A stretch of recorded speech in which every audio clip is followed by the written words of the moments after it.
রবিবার দেশের সংসদ নির্বাচনে বিপুল ভোটে জয়লাভের ঠিক একদিন পরই বাংলাদেশ প্রিমিয়ার লিগের দল রংপুর রাইডার্সের হয়ে অনুশীলন শুরু করে দিলেন বাংলাদেশের অধিনায়ক সাকিব আল হাসান। এই তারকা অলরাউন্ডারকে অনুশীলন শুরু করার আগে শেরে বাংলা স্টেডিয়ামের গ্রাউন্ড স্টাফরা ফুল ও মালা দিয়ে স্বাগত জানান।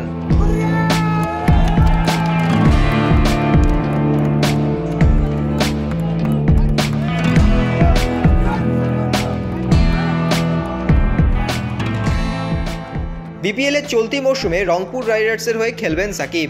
আগের মৌসুমে ফরচুন বরিশালের হয়ে খেলেছেন তিনি।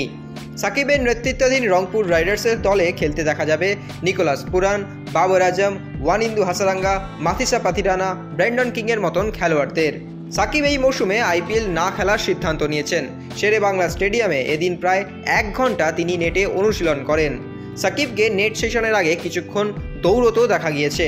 প্রসঙ্গত, বাংলাদেশ প্রিমিয়ার লিগ শুরু হবে আগামী 19 জানুয়ারি থেকে।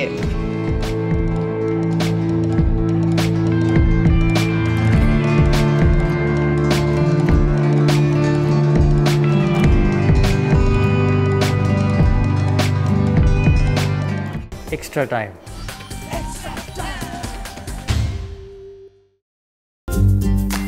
লেটেস্ট নিউজ আর এক্সক্লুসিভ ভিডিওর সঙ্গে আপডেট থাকতে এখনই সাবস্ক্রাইব করুন আমাদের ইউটিউব চ্যানেল। বেল আইকনে ক্লিক করতে ভুলবেন না যেন।